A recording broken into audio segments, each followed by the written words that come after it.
What's for dinner tonight? Well, I have a nice big chicken that I'm going to roast for supper.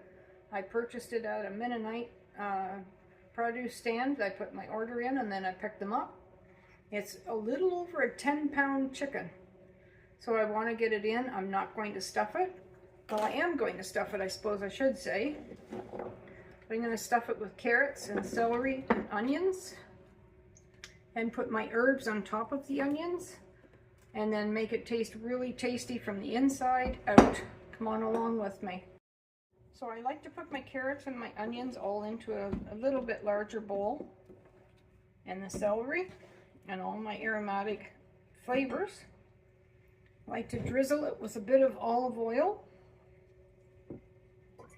and then I kind of toss it around like that because I'm going to put my herbs on top of that. Okay, so we have them all coated with oil. I have some rosemary, dehydrated rosemary that I saved myself. So we're going to sprinkle some rosemary on the herbs.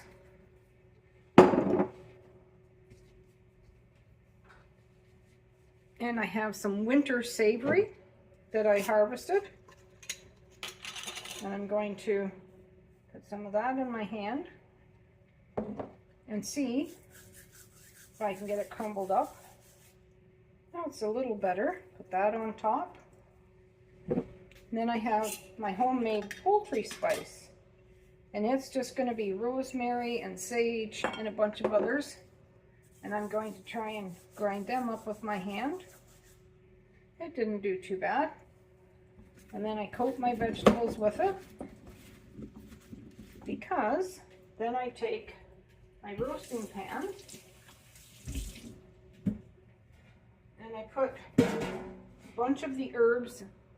The carrots are already on the bottom of my roasting pan, and that kind of helps prop the chicken up off of the bottom and lets the juices drip out.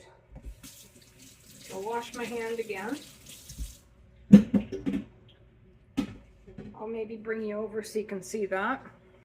So I just kind of put that much on the bottom, and then I'll set my chicken right on top of all the veg and the herbs. So I like to put the chicken in the sink, and I like to take it out of the bag, and then I'll tip it up, let it drain any liquids that's inside.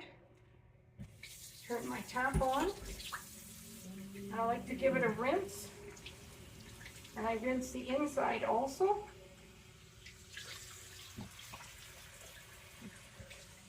And then I put it in my roasting pan on top of all of those veggies. Okay. So now instead of stuffing the chicken with bread, because if you've got somebody that's gluten-free and they can't have bread, then I like to stuff it with the veg. So I have my olive oil and herb, carrots, onion, and celery. And I just put them inside the cavity of the chicken.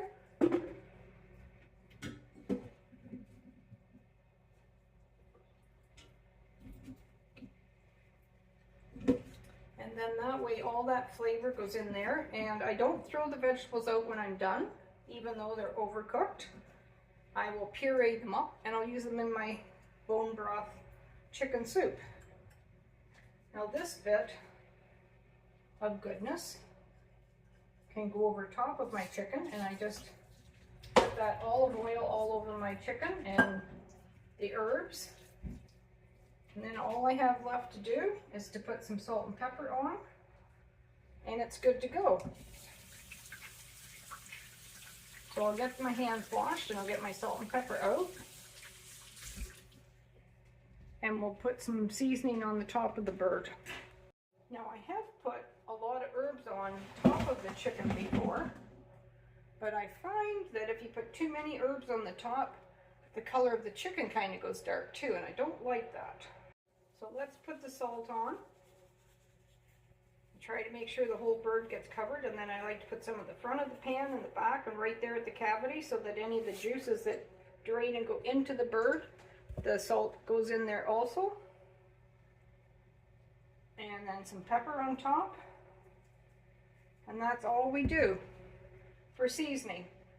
I do like to put a bit of water in, not much, and that helps to get steaming the chicken and helps it to cook. So that might have been maybe 1 or 2 cups.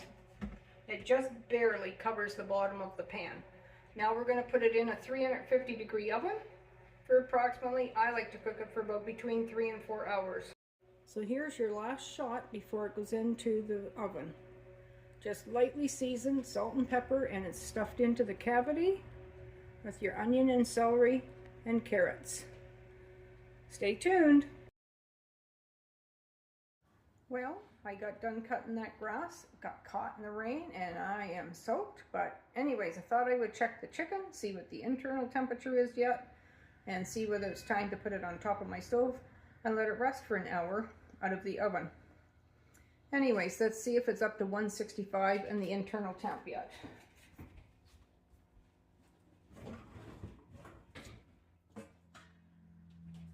It's not browned up very much yet. So that's another sign that it's not quite cooked. That says 169 there. And that's at 167, 158. So I'm thinking we're going to leave it for another half hour to an hour, and then we'll take it out. And then I'll rest it on top of the stove, and I usually put a couple tea towels on top. And then I let it sit and soak, and that way the breast stays nice and juicy and not dried out. So anyways, I'll come back to you when I think it's cooked and browned up nicely on the top, and I'll show you. Oh my, look at the color of that broth. That looks delicious. It'll make a wonderful gravy and a bone broth soup.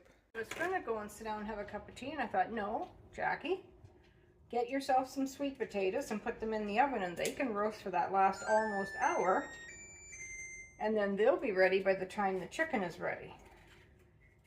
So I like to put a slit right around them, and then when we're ready to eat them, they just pop right in half, and you can put salt and pepper on them and enjoy.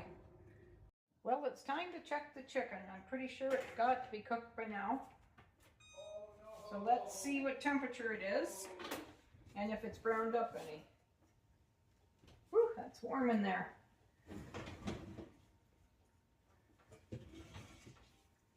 That's looking a little nicer. It's even split here. 183, 100, yep, she's done. Okay, so we're going to put the lid on, and we're going to take it out of the oven and put it up here, and then we'll put the sweet potatoes, oh, they're done too.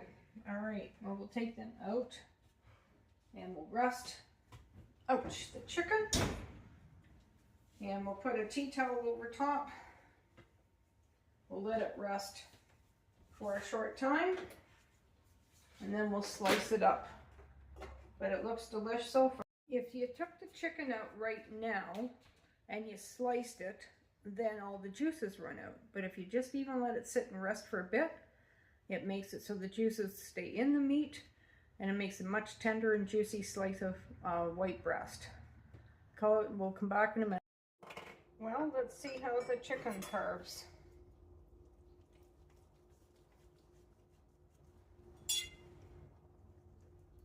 Looks like lots of nice moisture in that chicken breast. I like the dark meat myself, but look at that, folks. Nice and tender, the steam rolling off of it. Look at the juice in it. Very tender and juicy. That's what resting it for a short time does. So we're going to have our supper, and thank you for watching. You can see how the sweet potato cut right in half perfectly because we sliced around it before we baked it. So a little bit of salt and pepper, and we're good to go. So thanks for watching. Like, subscribe, share. Bye. Blessings to you and your family.